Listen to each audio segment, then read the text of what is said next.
Welcome to the Sharpe Way show. It is 7 p.m. on the East Coast, so you must look at my mug. That's how that works, and I love it, and I'm happy that you're doing it. You know what I'm going to ask you, because I ask every single time. Like, comment, and share. Please like, comment, and share. It really does matter. It's how people know that we're rocking and rolling. It's how the people know that we even exist. So click on, even if you don't like me, click on the down thumb button or the hate you button, whatever that button is. I don't care. Click on a button. Let those algorithms know that we exist. Share it with other people. Comment. Say hi.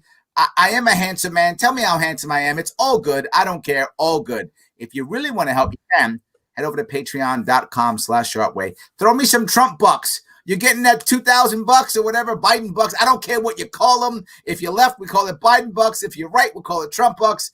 If you're libertarian, you call it stolen bucks. But I don't know what you call it. Send your stolen goods to me. $100 please is what I would like. If you can't do that, 10 is fine. If you can't do that, no worries. I got an easy thing for you.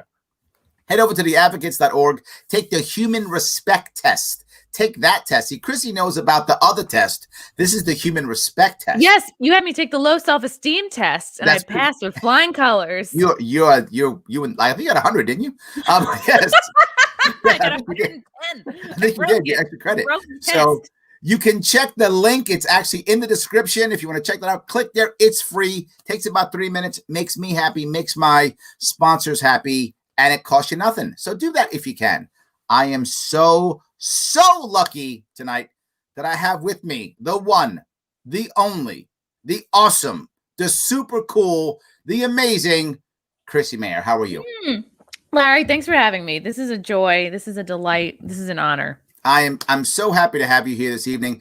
And I guess usually I have you on and we're cracking jokes and doing fun and cool stuff. And we'll do that too tonight. However, I kind of want to touch on something that's a little bit more serious. You were down in D.C. January 6th. You were there. You saw the stuff. You were there the whole time. Yeah, I was so there. I mean, Larry, I need to know, am I the first domestic terrorist you've ever had on your show? The only one who would announce it, yes. but there are others. But yes, absolutely. Alexander wants you to know that your hair looks fantastic. Oh, thanks, Alexander. What a long last name. It is. Vesselberger Patrick. Vesselberger. Oh, sounds German. It is German. That's how I know it. Yes. And so is your last name, which you decide to say it isn't. But yours is too. Oh, it is. I openly admit to my German heritage. Thank you. Good. Me too. But that's okay. Yes. So yeah, one of the reasons why I like you, right? No, I'm kidding. I'm totally teasing. People are always going to say, "Oh, Larry's some kind of..." No, I'm teasing, obviously. But yes, I just wanted you to realize that people are paying attention. So I guess I have to ask the first question: what made you decide to go down there? I mean, okay, yeah. Why would you in the first place? Why would you go? I mean, yeah, you could have been home hanging around, but you said, "Hey, I'm gonna head down there." Why? Because really the last 2 years, it was a slow burn. I used to be somebody who never cared about politics. I just didn't see how it was relevant to my life. I thought it was for poli-sci majors or nerds or people with big egos. I mean, that part is still true. I remember when I first met you on Sirius XM. Well, what show was that? Was it Fugelsang's show? Was it Yes, Tell Me Everything? Fugelsang's show, yes. And you were like, "Here's some crazy politician. I'll just crack jokes at him." I remember. Oh, yeah. I was like, "Ooh, I can do a Melania impression. I'll do that because I don't care about anything else." And then I started to see my friends and fellow comics and fellow creators getting censored and more censored, and then weirdly unfairly censored compared to what people are allowed to say on the left. And I was like, wow. And the censorship and lack of free speech in comedy is what really activated me to start paying attention. And I didn't even vote for Trump in 2016. I was dumb and voted for Jill Stein. I voted for Gary Johnson. I feel your pain. Oh, I mean, yeah, if I could go back, maybe I would have switched for Gary. But Jill, I don't know. She fucking took the money, made it into a hot tub fund. I don't know what she did, but I didn't know anything. I was like, I didn't want to vote for Hillary. And I was like, man, I was totally, not that I was fully brainwashed, but I didn't see what people liked about Trump. And then I started to observe the censorship over the last couple of years. And but so I was bring the censorship piece up. It's one of the reasons why, as you know, I decided that on every Friday I bring on a comic. Ooh. That was one of the reasons why I made a decision. Every Friday, I try to bring on a comedian to help pump their stuff, right? Yeah. I try to help. I know they have many comics who aren't already doing the online thing. This becomes harder for them. So I'm trying to help them out because I agree completely. Yes. That's great. You're like doing community service. And if they're funny, then that's good for the audience. Even better. I think I really started to notice when people like certain political speakers would get sort of like censored, or like I was just noticing like the trend in colleges and universities. I'm like, oh wow, if somebody like a Ann Coulter or Gavin McInnes or Milo or whoever, they try to go, or even Ben Shapiro, they try to go speak at a college, they get shrieked out, you know, they get like, and I'm like, this didn't, I mean, I graduated from college in 2005. There was nothing of the sort. Maybe I didn't go to a high profile enough college. Like it just was not the trend, even just so few years ago. And I was like, to see this happening now, I'm like, man, college kids are so different. Where is this coming from? Brian says the PC movement began the downfall in the self-censorship. Oh, for sure. And now people are like, you know, comics, most just regular people are so afraid because our lives are so much out there. Like your family, your friends, everything, a lot of things are public. Most people, like, they'll post pictures of their people, you know, like their family, their friends, whatever. A lot of people's jobs are super public, and they're just, all of that is out there now. And it's like you self-censor because you're like, a lot of people are just so afraid of saying the wrong thing and losing their job, which fucking sucks. It's like, it's horrible for comedians, but it's also, it's really bad for just regular people too. It's like, it's kind of how we connect. In a way, it's worse for the comedian, right? And what I mean, worse for it's worse for the average person than for the comedian in a way.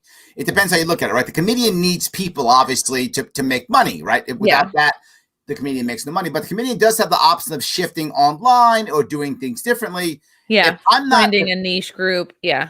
Otherwise, if I'm Mr. Worker, I may have an even worse problem. And I guess the scariest thing, and I brought this up in the past, I understand how they want to punish people who did bad things in the Capitol. I totally get that.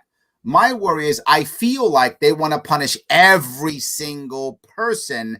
And if I read, is it Mitch McConnell? I forgot which one. One of the leaders said anyone who came across, the borderline should pay the price.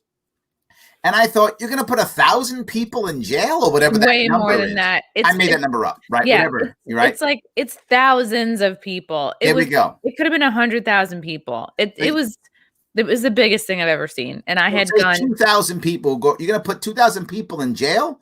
And tell me what, you're going to put 2,000 people in jail who went there because they felt like they weren't heard.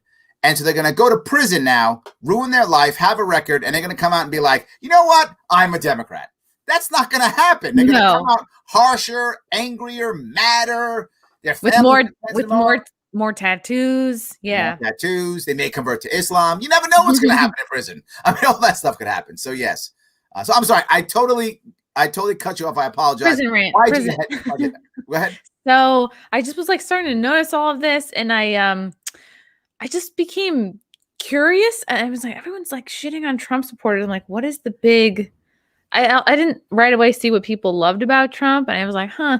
And then I just started to like see all the censorship, and I was like, okay, well, this is fucked up. This I can get behind. This is wrong. This taps into everybody's losing their rights, slowly but surely. And plus, like, all the feelings I have about the virus and all that shit. It was just all adding up to be like, oh, there's a deeper plan going on here, and I don't like it. And then I started to go to Trump rallies. I went to one in November, which was like, I guess it was the first Stop the Steal right after the election. And then I went to the one in December, which was like kind of similar. I think it was like, the Million MAGA March, I think, was in November. Okay. And then December might have been the Stop the Steal. Whatever, they all have different names. And then January was like, this actually wasn't your first one. You just started after the election. You went to a couple of these. Yes, because I was like, oh, it's the fraud to me was so obvious, and I was like, this seems very fucked up. So I was like, yeah, I feel like I need to go. I also felt like I want to go and like cover this event because I just don't feel like they're being covered fairly by the media. Did you go? I know you did a lot of video and such.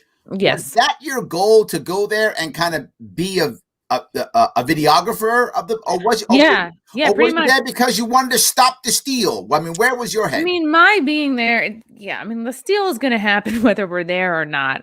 But I wanted to cover the events. I was like, let me just, I thought it was like really just interesting. And I knew that the mainstream media was not giving us like an honest depiction. They'd do an early morning flyover, but like, there's 40 people here. It's a non-event. And then it's like, yeah, but people are gathering at 10, and then there was thousands. So I just kind of wanted to see it for myself. And I also really like interviewing like kooky people. Like I like seeing the signs. I like seeing the fun costumes. There's this guy named Prometheus who just like, I swear he lives in a bush, but he like comes out after all these, I've seen him at like all these rallies, and he's got like, he's really passionate about foreskin. And all his signs about foreskin. All his signs are like, you should be able to sue your parents if they circumcise you. He had all these stats. Oh, this was me. Yeah, this is me after I got back. It's clearly me storming the Capitol. No, I went on to In Hot Water, the show on Compound Media after I came back, and they're like, Chrissie, you changed. I'm like, what are you talking about? That's so, and that was actually. I came on with my face painted like that because I was basically getting canceled from within the comedy community. There was like an alty Brooklyn comedy booker reposted one of my videos. Yeah, this is also computer graphics. No, you were actually there, you liar. This is me. Oh, right. Look at my nice arms. Look at my jacked arms.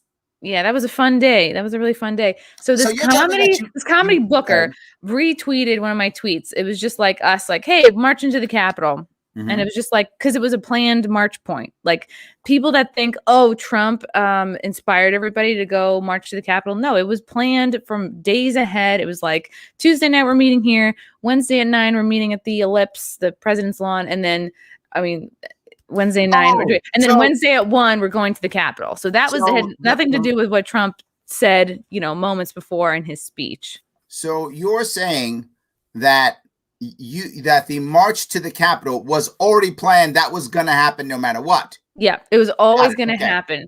And we had been standing there at that point. We got there at like 8 something in the morning, and you're standing, and it was so cold. And it's fun because you hear like conspiracy people around you, like, oh, they're making it cold on purpose for us. They're gonna try, whoever's controlling the weather is making it cold on purpose. And I love talking to these people because they find them so entertaining. Just like this guy Prometheus, who's like obsessed with foreskin. It's like, well, I don't really see how that fits into this.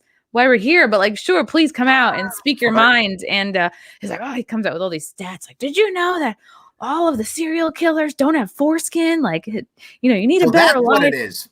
I was wondering what it was. That's the key, foreskins. You have to keep it. And he's like, you need to put your taint in the sun. Like, he had a lot of ideas. And I was like, I like this guy. He's got spunk, and he made his own signs. Definitely, if you saw him, you'd be like, oh, he's crazy. Do not approach. But I love when people make their own signs. That's the person that I was like, got to talk to that guy. Absolutely. Yes. So that's why I went to these rallies. I wanted to meet interesting people. I wanted to interview the people that were there. Why are you here?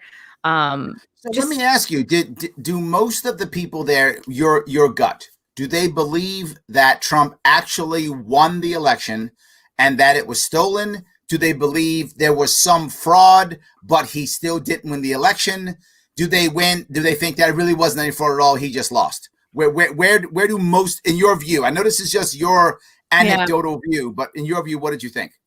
I think that most people really thought he won. And because I think a lot of people know that there was also fraud in 2016, just not enough to make Hillary win.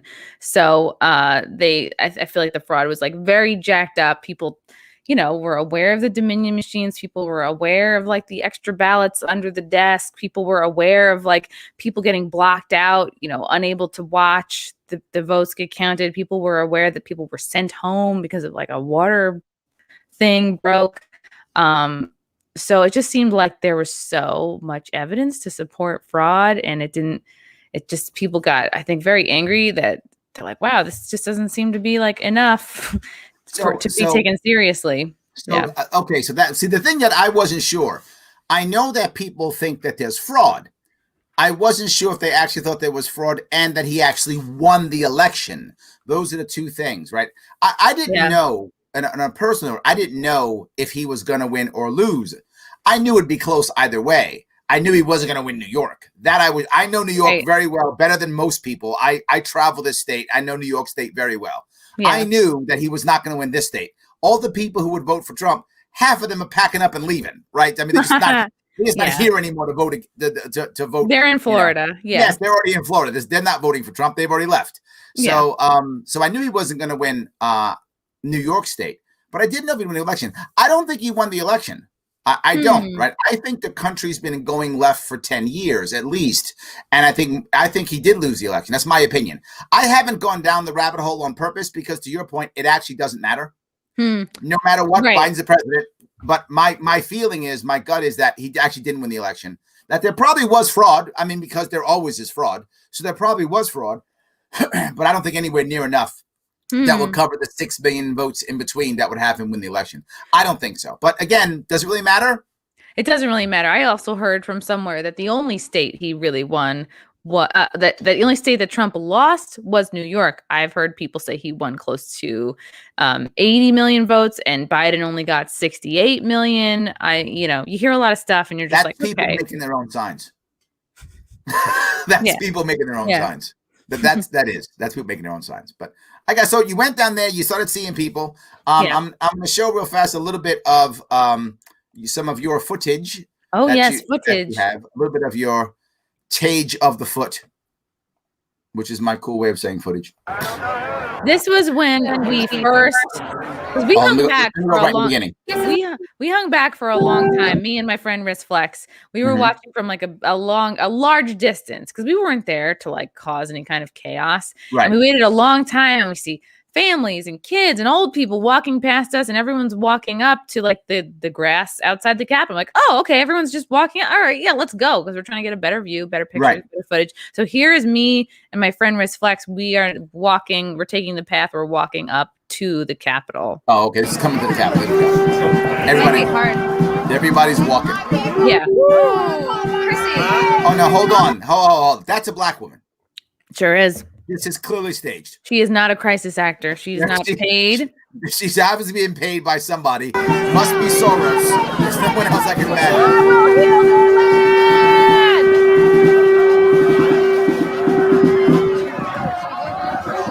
God, get some pictures of these guys on this. This is a lot of people. You're right. This is a lot of people. I think there were like there had to have been I don't know. Someone said they think there was over 1 million people there in DC. No, I don't think it was that. I've heard people. I mean, everywhere I turned, it was this many people for hours and hours and hours. So that's a lot of Vietnam flags. Oh yeah, you're talking about the yellow ones? Yeah, that's a lot of Vietnam flags. Like these are all Vietnam vets, I assume.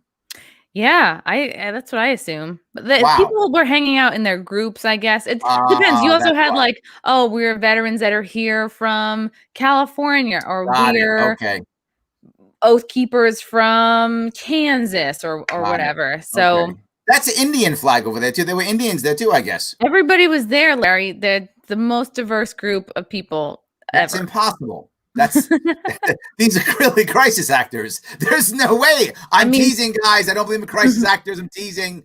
Yes, all of these people made a lot of money that day. Yeah. I guess they paid a lot of actors that day for this. No, I'm teasing, and I only bring that up because there's still literally tens of millions of Americans who believe in Trump, and they still want him to do something or be powerful or something. So I want to ask you a question. When there was actual push on the Capitol, were you afraid?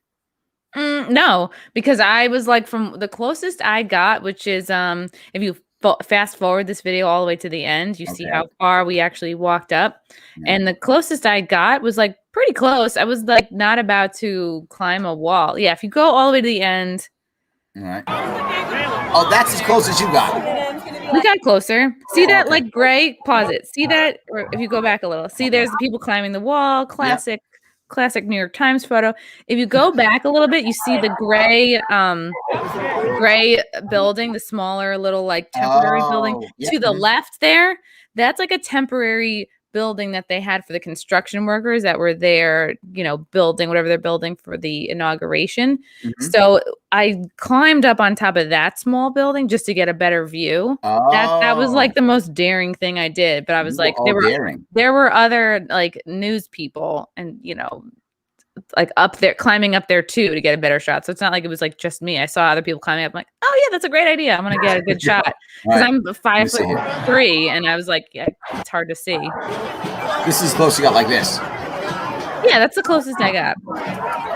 And see, at this point, from this point, this is what I'm seeing. I see, look, okay, people climbed up. They either went up the scaffolding on the other side, like to our, if we're standing here to our far, like right side, there was some scaffolding that people climbed, or a few people scaled this wall that we see right here. The extent of it was, oh, look, people are just like waving from this fence. That's that's as badass as I thought it got. And they did a big scared. Right. No, I was never scared. And like at one point as we were walking off, we were like, we didn't know if we heard like flash bangs or it was a smoke bomb or something. We heard a couple of those go off, but nothing that made us nervous or scared. Got it. So we're like, we know that because I had friends of mine who were tear gassed, like Weber's Way. They're like a more like independent journalist bunch of guys. They got legit tear gassed because they were in a different section. But I just thought people climbed the fence and they're waving and they're like, hey, take a photo, and then they come back down. I had no idea that people were like breaking windows. Whatever it was, when I said, oh, people are getting inside, the extent of it was like, oh, people got over that fence and they're inside. I had no idea that people were like inside the Senate room, like all the photo ops, podium guy, Viking guy. I had no idea of any of that until I got back to the hotel room and I was like, oh shit, looks like a totally different event, because from where I was standing, it's like far as the eye could see everywhere, just people with their flags, like just physically present. So then what do you know about the cops? There's now this whole thing about the cops let people in, or the cops were MAGA, or the cops didn't care, or insert thing. Did you see any of that, or were you not there? I did not see very many cops at all, but I also did hear that the way that the cops work in DC is that they're very segmented according to their like jurisdiction. Like the Capitol has their own police. DC Metro has their own police. The White House has their own their own Secret Service, and they really stick to those areas. And I think at one point, the mayor of Chicago had called off either a combination of the regular cops and or the National Guard. So it's like there was like we were at no point getting separated or told to leave or anything like that. It was literally like the way that people dispersed after a concert. Like people would start to walk away after they got tired. They're like, all right, I gotta pee. All right, I'm starving. Like it was very chill. And I'm looking at people climb the wall. I'm like, oh, that looks fun. I wonder if I could physically do that. Like I wasn't like trying to like break the law, but I was like, oh, I wonder if that would be an interesting like physical challenge, But I was with my friend and I didn't want to like get either of us in trouble. And I'm also like they're dressed very neutrally. I am trying to be like kind of a newsy type person and give people a real feel of what's going on. And it was so annoying because the Wi-Fi was so shitty. None of my stuff was posting in real time. Got it. So we were just recording a lot of videos. And I think maybe one of my videos went through, and it was the one that this other like girl comedy, she just books like alti shows. She was like, I don't know about LA, but in New York, our comics are storming the Capitol. At first I was like, ew, why are you taking ownership over me? Like, I don't think you've booked me ever in the last like 8 years. And I was just like, you gossipy, shit talking cunt. Like, what? Why? What is the point? Like, do you even know? Taking advantage of the crisis. Do you even know what you're talking about? Have you even been to a rally? Do you even know that this was a planned march? This was a planned point. So let me ask your opinion now, since this is just, again, I know it's anecdotal, but did you feel like there were people there who really went there to do bad stuff to that went there to hurt? What do you feel? No, not that I met. I talked to a lot of people. I talked to a lot of weirdos too. I did not get the sense that anybody was like, I'm gonna go like guns blazing. There was I didn't see anybody with any weapons. I saw some people in like vests and maybe they were like geared up. But some people like to dress up for these rallies. Like maybe they because like maybe they are like there are some like Proud Boys there, and it's kind of like I don't know if part of it is they're LARPing, or they really are there in case a fight breaks out. Like, and I've met Proud Boys, and they're like, yeah, we don't start fights, we finish them. Like if there's Antifa beating up on an old person or a woman, like we will help them break off of them. That's what Proud Boys. That's their stance. That's really that the ones that I've talked to is like I haven't talked to, and I'm sure just like with any other group, you have your people at the extremes. Like in any group of people, you're gonna find people that are like, I gotta find a fight. I gotta let this out. But the Proud Boys that I talked to, like they all just it really seems more of just like a brotherhood group and more just like, oh, these are my buds, and also we like care about our rights in the country. Let me grab a couple comments if you don't mind. Grab away. All right. How bored is Trump right now? Oh my God. Yeah. Who knows? I've heard so many. I mean, we all hear a lot of stories. I've heard like, oh, Biden's not really president. He's just, they had to swear him in because they didn't want to upend society. That Trump is secretly really still president. I was like, okay. I'm unplugging. Yeah. Well, I got to tell you, there's so many people who really believe that somehow Trump is still going to pull this out. I'm surprised about the number of people who still believe that. Look, the establishment doesn't like Trump. That's been clear since he came aboard, and they still don't like Trump. So they're not going to let him back in. I feel bad for Trump supporters who think he's somehow going to come back in. If he comes back in, he's going to have to run again in 2024. Then maybe he's going to come back in, but he's not coming in. I've heard he's somehow going to come back in April. Like, I feel like the date that people are, I'm going to lose hope at this point. I feel like that date keeps getting pushed back and pushed back and pushed back. It was January 6th, and then it was January 20th, and now it's in April. Now there's whisperings of people who think, all right, well, Biden will somehow get impeached, and then Trump will be back in April. And I was like, oof. Yeah, no, I got a feeling that Trump's very unhappy right now. My gut tells me if I understand how he works and how he thinks as a New York City developer right now, like literally this moment, he's on the phone or on a conference call with somebody right now, thinking of what is the next big deal for the Trump organization. Oh, for sure. He has momentum. He's thinking Trump organization right now. He's thinking, how do I grow this thing? What's my next step? How do I get my next golf course or whatever his thing? That's what I think Trump's doing right now. If it were me, that's just my opinion. I have no inside knowledge, just my opinion. So, yeah, I've heard he might start his own media company, which would be cool. I would love to read a fucking Trump book. I would love to see him do a podcast. A Trump podcast would be amazing. I mean, that would be. He would just be like yelling at people all day. So, Alexander voted for Jill Stein too. Oh my God. We're in the club. Yeah. Chelsea is a fan of yours. Smart, beautiful, and funny. What a combo. I would say thank you, Chelsea. I am all of those things. Yes, absolutely. So, but then she responded talking about Chrissie, by the way. Sorry, Larry. Oh, I thought it was me. Okay. Chelsea. Yes, absolutely. Did I answer your question about the cops? Yeah. So I didn't really see very many. And maybe because there were, and I talked to the guys on Weber's Way, the ones that got like tear gassed. I guess they were in a bad area. They saw some people who were like, very few amount of people who were specifically very sketchy looking. Like some guy brought a sledgehammer. Like, who brings a sledgehammer to a regular ass rally? There was some guy who had wire cutters. So from the people that I talked to, it does support this idea that there were a few people there specifically to get in and start shit. And that's nobody that I talked to, but yeah, you have kind of validated what I thought. The vast majority of people were just there. But I think there were people there that literally were like, I'm going to go do some bad stuff. And I think those people should be punished, right? There's some people who they were trying to do bad stuff, punish those guys or gals, totally believe that. But the average person who's standing outside, let them go home. I mean, do you know, Larry, because I think this was 2 years ago, 2018, like it was either AOC or Pelosi, like they had people coming in. They were like welcoming people into the Capitol. And Pelosi was like, oh no, these people are participating in democracy. And it's like, well, is that not what happened on January 6th? Did any of those people get arrested? Were any of those people considered domestic terrorists? I don't know. That's a good question. I don't actually know. A good question.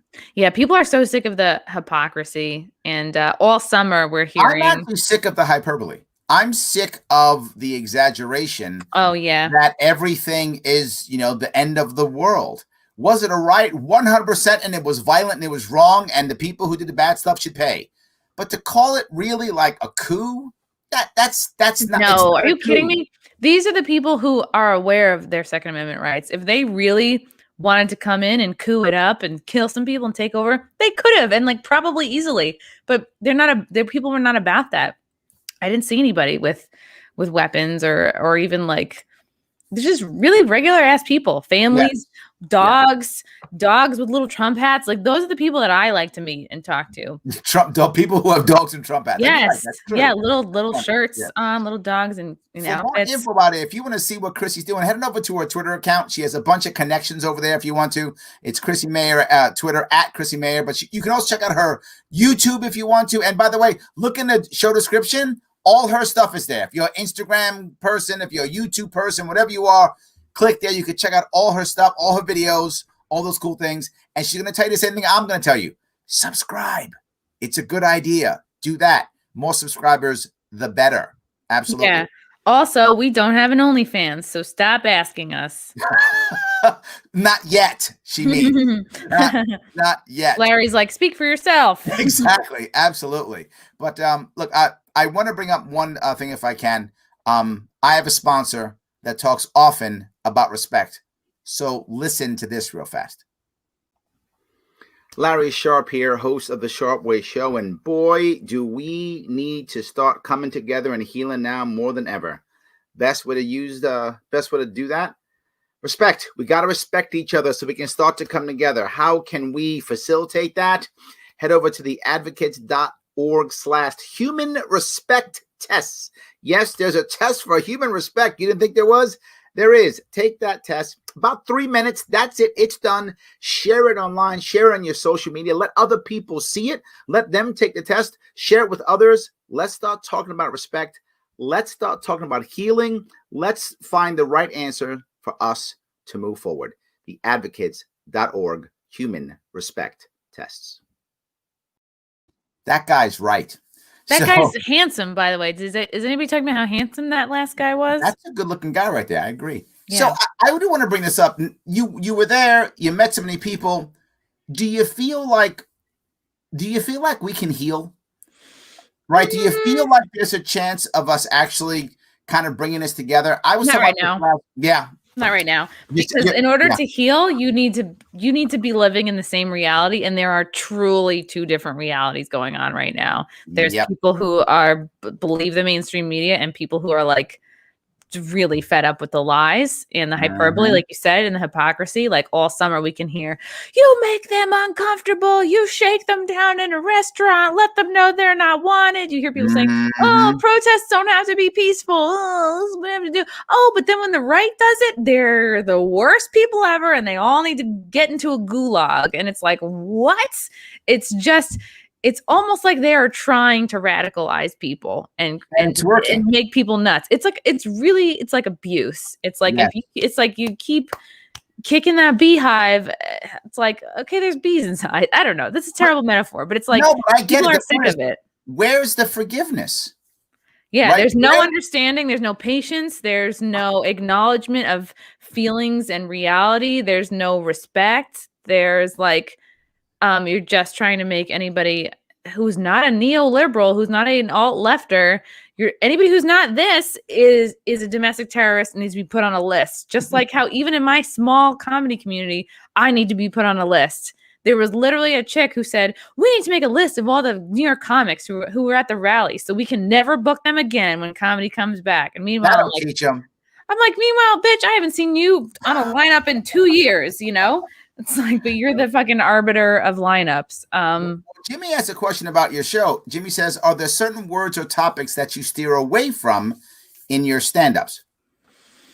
No. I mean, if I want to talk about something, I think for me, it's my job as a comic to like charm the audience. And even if I have a topic that's like touchy, it's like my job is to like not spoon feed it to them, but like if they like me and they're on board with my like personality and the way I see things, then yeah, the goal is to get them to laugh at something that maybe they wouldn't laugh at normally, you know?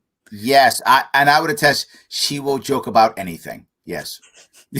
Even libertarians. Absolutely. And I'm the crazy guy who still goes on her show. I don't know why I do it, but I do. Absolutely. But like, no, there really should not be anything off limits. And that's like why I'm so fired up right now, is because people are just like, the censorship is really, it's out of control, and it's getting to the point where people are just like afraid to say anything because they don't want to lose their jobs. And there's already, but you're talking about, can we unite? It's like, no, we can't right now. We've just been hearing for 4 years. Like, I'm reading articles in like Marie Claire or Cosmo or whatever, how you need to dump your Trump supporting boyfriend. It's like, this is what's being intentionally put out into our culture.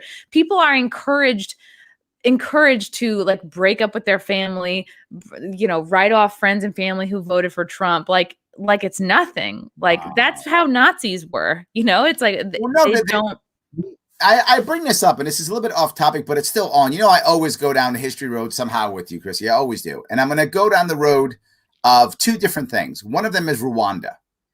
Rwanda in the 90s had a terrible civil war where they were literally hacking each other to death with machetes. Like 1 million people died, and most of them weren't killed by like gas chambers or guns or bombs, but by hand-to-hand machete hacking people up. That takes a long time. Yeah, that's my point. That's brutal and long and personal and up close death. Horrible. They had to rebuild their country. Do you think people didn't want revenge? Of course they did. You hacked up my sister. Of course I want revenge. But how can you put half of your or a quarter of your male population in prison? And who's going to watch them? And then who's going to feed them? And then how are you going to rebuild your economy and rebuild your culture and society? You can't. So they had to have things like apology courts and things like that to try to find a way to heal. Now, was it perfect? Not at all. I mean, there was bad stuff. But you have to compare it to the other side, which is revenge killings that would have lasted decades. That's the alternative. Compared to, literally years of revenge killing, Rwanda was amazing relative to that. But it's because, to your point, even though they were hacking each other to death, there was some idea of forgiveness for the future, some idea of understanding for the future. Of course, real compromise, because now it's like, the left's idea of unity is shutting everybody up who doesn't agree with them 100%. That's not unity. That's like, you're just dominating. You just want us to be submissive. Michael Malice has a really great quote. It's like, they want you dead, but they'll settle for your submission.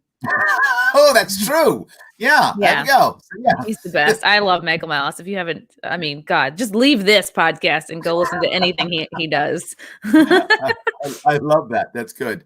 So they want to punish people for standing on steps. Ridiculous. I saw a protest on the Capitol steps over 20 years ago as a kid on a school field trip. Nothing happened to them. Right. Yeah, I'm with you. If again, there were some people who went there to start some trouble. Those people punish. But that's not 1,000 people. That's not thousands of people. That's probably a dozen. My poor friend Elijah Shafer, who works for the Blaze, who has legit like congressional creds. Like, he had all these lanyards and shit. He's probably like one of the only truly like objective reporters that I know. Like, he really keeps it real. He really has always criticized both sides. And he was in the Capitol building, and he was in there too, just covering what was going on. And he was getting the footage out. And a lot of news outlets actually took his footage and used it on their programs because he got a really unique inside look at what was happening. And like, now the fucking FBI are fucking following him and shit. It's wild. Yeah. Independent reporters being charged when all they did was film stuff inside, just like the mainstream media was filming there. Yeah. Just what you said. Yes, absolutely. Yeah. So, and he's the nicest guy. It's just they're out for blood. And it's like, it's the perfect reason to cancel or demolish somebody you already don't like because their views. Yes, absolutely. And that's the biggest issue, is that we're just punishing people for thought crimes. Yeah. Right? Yeah. It's thought crimes now. That's the piece that drives me absolutely crazy. And then they have the audacity to be like, oh, finally, peace. Like, especially celebrities. I'm fucking done with celebrities. I'm done with Lady Gaga. At first I was like, wow, Adele got fat again. But I'm like, no, that's Lady Gaga dressed in like Hunger Games CCP attire. Like, I was like, why? What's with the red and black? But I just was like, no, it's all BS. It's like, it's they don't want. it's like they're so tone deaf. Oh, now we can, oh, I'm so happy now. And it's like, now we can, like, oh, it's gonna be so happy when you're paying $5 for gas. And but the problem I have is that I'm so happy because my side will now be able to dominate. Yeah, it's so superficial. Yeah. So when the right was dominating, the right was like, yeah. Well, the right was bad too. When Trump won, did you see how, oh my God, when Trump won, the right was shoving in people's face. They were like, your president, my President Trump. They were hammering people's faces. Really? I saw more, And the maybe left's it's doing what it I now. follow. I saw more of like sobbing liberals saying, not my president. I saw more of that. Maybe it's because I live in New York. I saw more of that than like, fuck your feelings, man. Yes. There was both. I mean, I get it. And Yeah. again, I understand completely the idea that you want to get your revenge, or you want to, own the libs or own the righties or whatever you want to do. I get it, but it's just not helpful, right? It's just not. At one point, we got to just go, where do we stop, right? Alexander says, so where should we draw the line between censorship and actual racism? Good question, Alex. He's on fire tonight. There are a lot of racist Trump supporters and a lot of not racist Trump supporters. It is important to make a proper distinction. There's also a lot of racist people who voted for Biden, Also true. I would say, Alexander, I'm not that concerned. To be forward with you, as a person of color, a POC, as they say nowadays, whenever I have to deal with racism, I would always rather have the racist out front right there so I can see exactly who they are, right? I'd rather you wear your hood outside. I'm serious. Because now I know who you are. Now I know where you are. I actually feel better. If you're going to be a Nazi, put the armband on. Let me see it. Okay, that's the Nazi. And we all know the Nazis over there and the Klan members over there. Well, good. Now we know where they are and it's okay. And I know I'm being a little bit flippant, but I'm actually also very serious.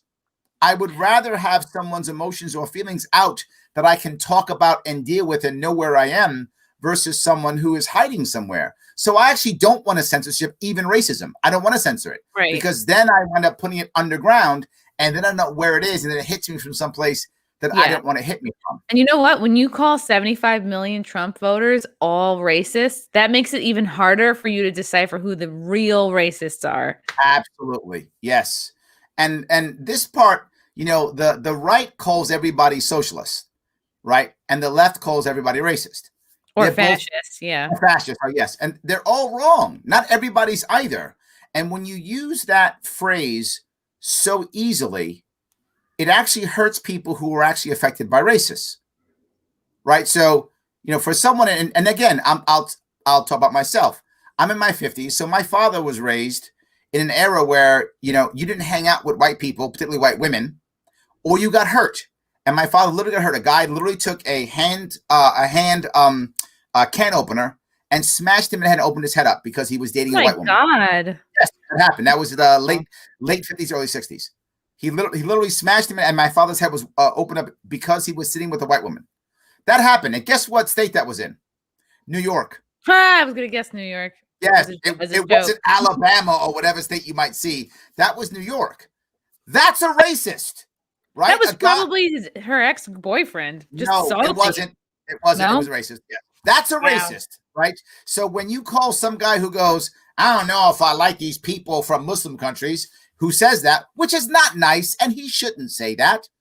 But when you scream at him and say, racist, horrible racist, what about the guy who will literally open up your head because you're sitting with someone of a different race? What's that guy now? I guess he's literally Hitler, I guess. Oh, he's just mentally ill. I don't know what that is. So, yes. Anyway, just my personal issues. I guess we'll get past those. Anyway, and also kind of let the market decide. I don't know if that's too broad of a thing to say, but if people think I'm racist because I went to DC on January 6th, right? Or people think I'm racist because I voted for Trump, whatever. Then follow my stuff. If I truly am racist, I'm going to lose followers. People aren't going to come to my shows. I'm not going to do well. So it's why do the social media platforms have to be the ones to decide who can stay and who can go? Leave it up to the people. The people are smart enough to decide who's authentic and who's a piece of shit. Yeah.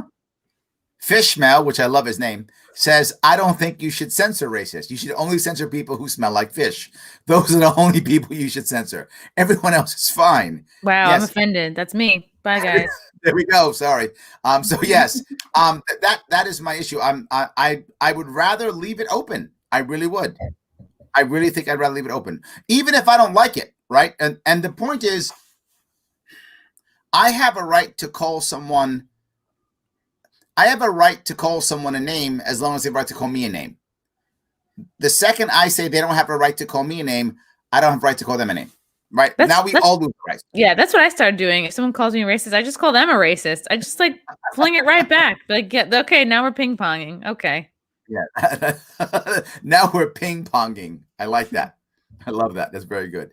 So I loved watching CNN's coverage of the white supremacists in the Capitol while people of color were walking by the camera.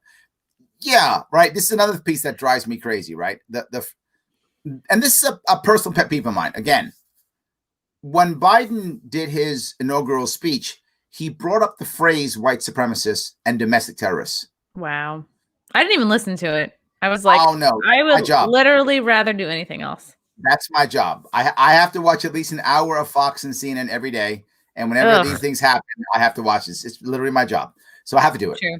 So what bothered me about that is I get that he wanted to use those phrases that trigger phrases for the left, right? So they go, yay, he's our president. He used the words we like. I got it.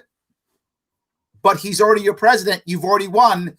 Just take your victory and move along is what I'm saying. You've won. Don't be that. You got to rub it in. You don't have to do that. And now when you use those phrases, you've just made everyone on the right feel alienated even more. Now they feel even more. I mean, let me go to the next step. I guess this is an interesting part. Trump, when he said goodbye, he didn't even bring up the riots. He didn't even bring up the fraud. He brought up nothing. Do you think that people felt betrayed by that? Like I'm obviously I wasn't a Trump supporter. I'm not a Biden supporter either. I threw my vote away for Joe Jorgensen. I still wish I was gonna vote for Joe till she didn't do my podcast, and I was like, goodbye, girl.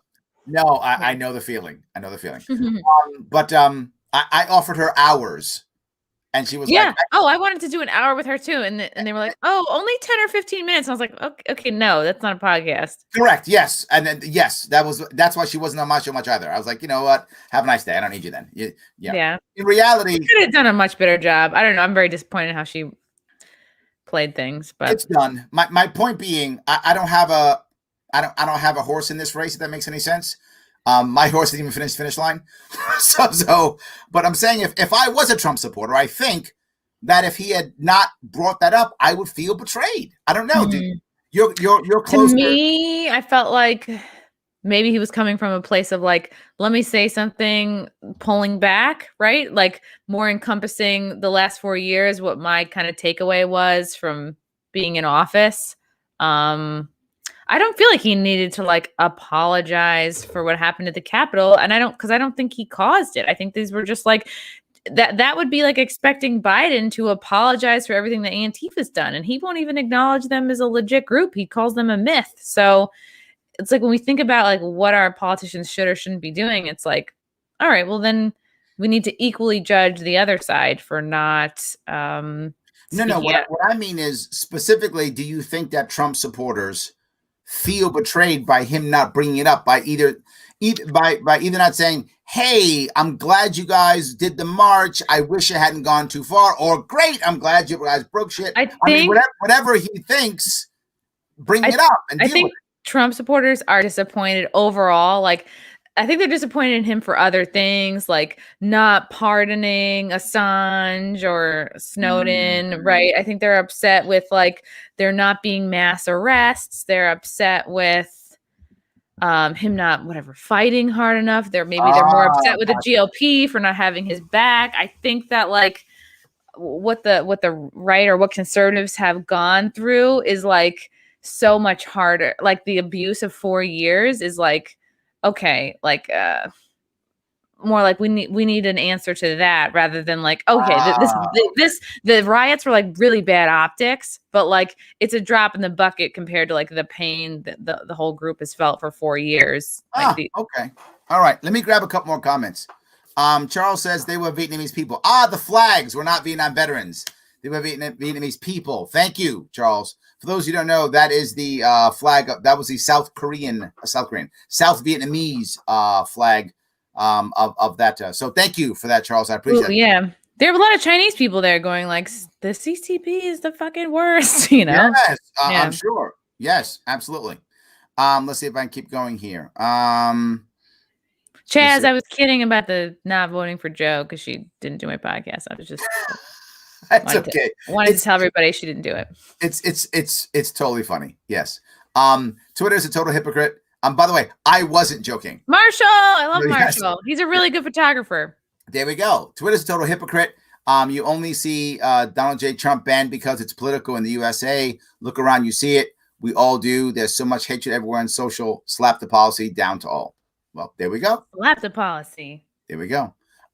Pepper balls, Chaz. I got hit twice for standing somewhere where I was legally allowed to stand with pepper balls. Ouch. That must have hurt. That sounds that sounds like a weird movie. Okay. Sounds sexual. Yeah. Absolutely. So Republicans who voted for Trump, I'm fine with, but these hardcore far-right, alt-right people make me cringe.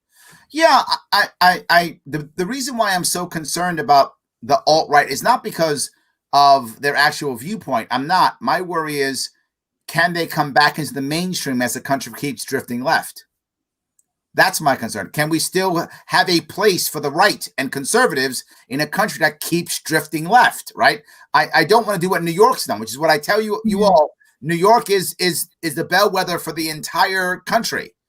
New York is bleeding conservatives at tens of thousands every couple of months. We're bleeding conservatives. And my governor has said outright, no place in my state for conservatives. I don't want our nation following suit, if that makes any sense. Yeah, they kind of already have started to go down that path. It's icky. Yes, absolutely. Steve says, I watched maybe 2/3 of an ABC News special about this on Hulu. They made it look like it was another 9/11. And the protesters flew the planes into the towers. Thank you, Steve. This was an exaggeration. It was a riot. No question. It was a controlled demolition. You're right. But we know that, jet fuel doesn't melt steel. Is that the thing? Whatever. So I don't believe in it. But anyway, but that's the thing. Yes, it doesn't burn. Right. Exactly. So yeah. Let's see here. There was a noose hung during the insurrection. Yeah, I think that was somebody planted that there to get it to snap a picture of. I wouldn't be surprised if like the person set it up, took the picture, and then took it down and left, because I didn't see anything like that. And I was walking around like a lot of that. The issue is, and I brought this up when it came to the George Floyd piece. The issue is you find people who live in areas where there are very few black people. They don't understand the symbolism that scares and bothers and really gets black people upset. Nooses is one of them, right? That is one of the things. You mean Gavin Newsom? Well, yes, him too. Yes, him too. But that's the thing that bothers us. And I don't, to be forward, I think a lot of that is actually ignorance. I don't think the average white person who grabs the noose, I don't think the average one thinks of it as racist. They do it, right? And there are those who are racist, but the average person I don't think actually is. They think, yeah, we're going to hang the leaders. They for treason, because they genuinely believe that our leaders have committed mega crimes and are super compromised. And like, if somebody put that up there, like legitimately and passionately, and not just for like a photo op, it's because of that. They're like, these politicians are committing treason, not because they were trying to trigger black people, but I totally understand that that's the effect it had. Yes, exactly. Yes. And, I remember my daughters are in high school, right? And when my daughter was, they were joking because they were in junior high school at the time about suicide, which is what they do when they feel bad. They joke about it. So one of them was sending pictures of nooses back and forth. But the noose was a joke about suicide. And of course, my daughter's like, you know what? That's kind of inappropriate. So they were talking about it, but they weren't mad about it. They were kids telling jokes. So no one got upset. No one like that. But when now you see that, now teachers see it and think, oh my God, now everybody's racist. No, they're telling stupid jokes about suicide because they're unhappy kids trying to joke about a serious subject. So I think that comes up all the time.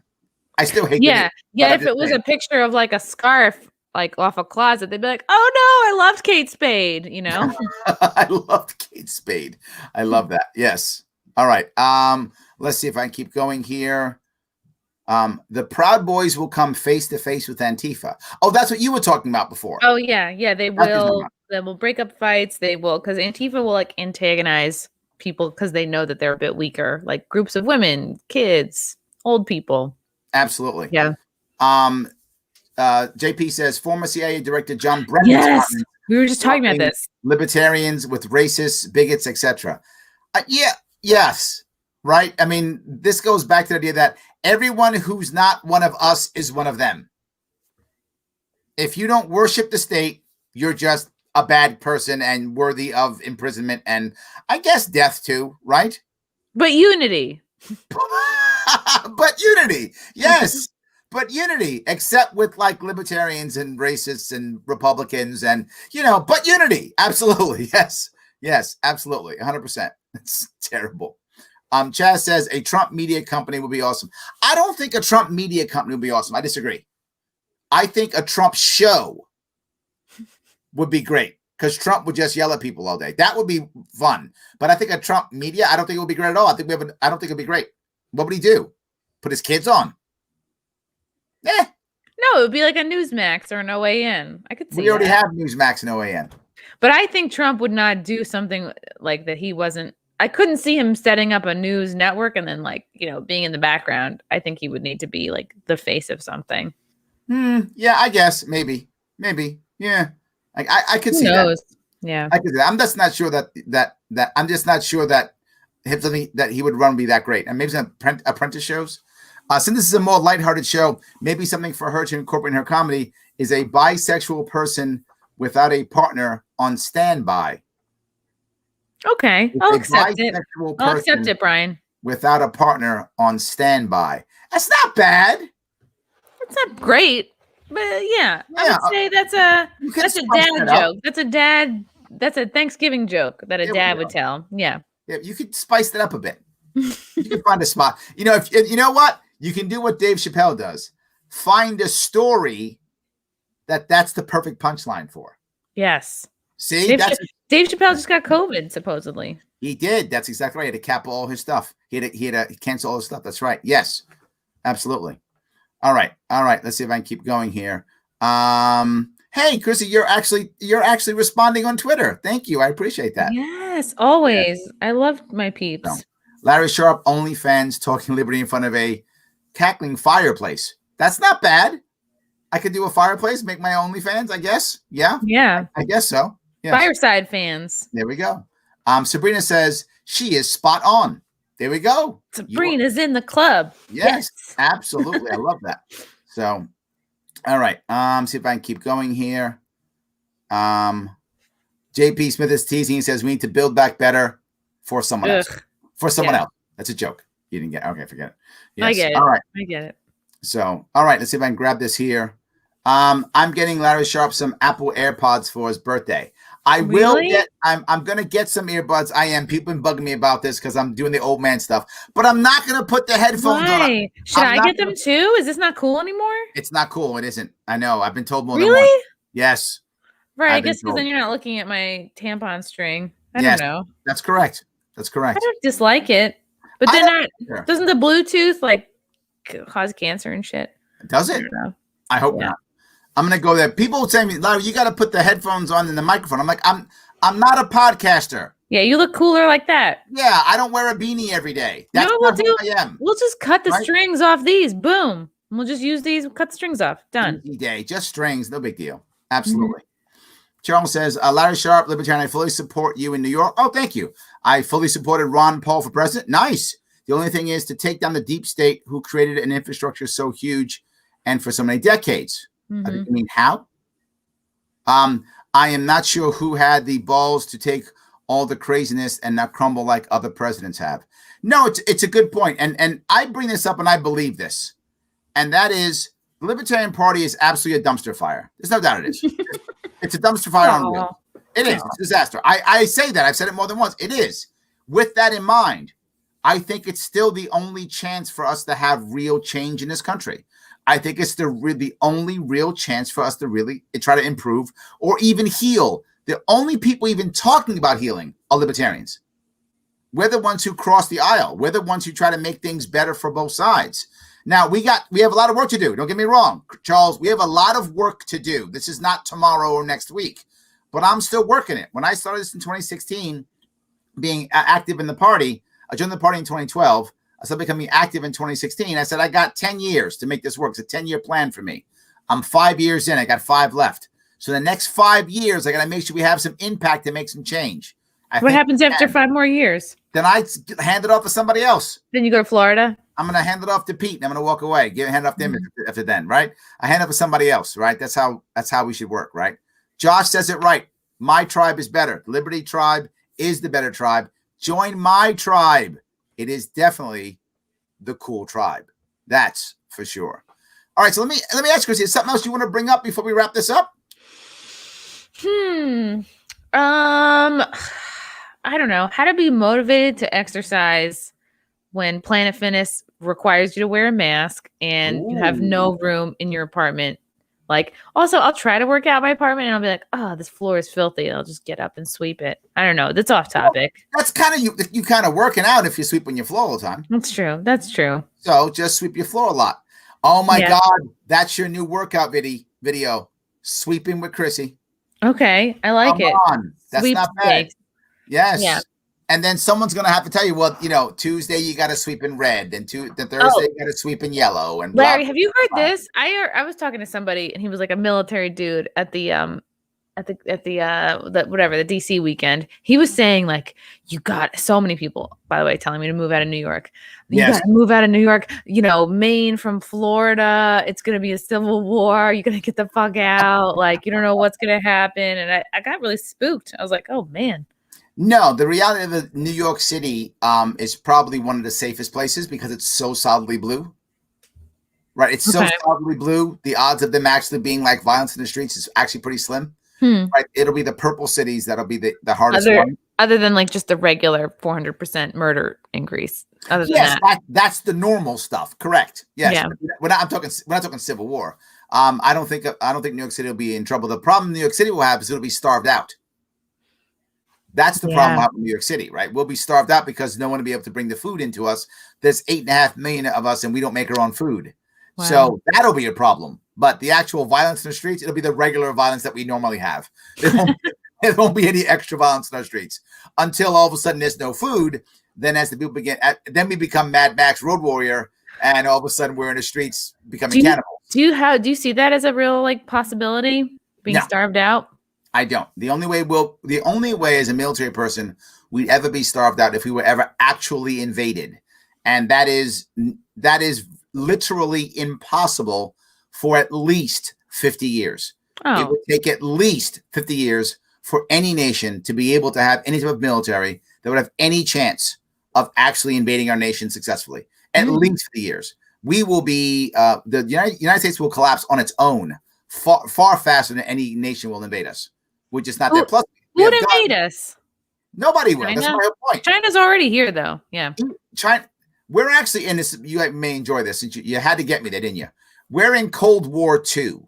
Cold War I was against the Soviet Union, and at that point, the Soviet Union, the Russians were the top, and the Chinese were the juniors. After we won Cold War I, we were too stupid to win the peace. We couldn't win the peace.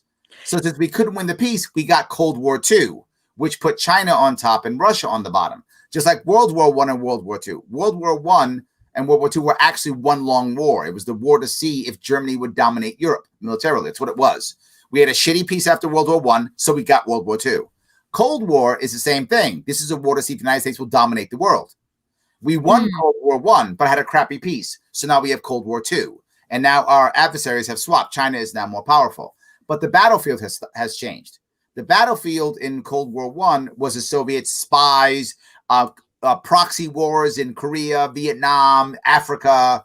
This one is all cyber and commercial. And right now, China is kicking our ass. So you mean I'm not going to get to meet General Chao? I wanted to thank him personally for his chicken. Yes. The problem is he's right now on his MSG farm. Okay. And he All spends right. a lot of time out there. He's like the colonel with your chicken. He's like the colonel. He spends time on the MSG farm. When he gets off, I'm sure he'll come out and see you. I'll ask him. I know him personally. Okay. I'll hook you up. So, because I care, Chrissy. Aw. See?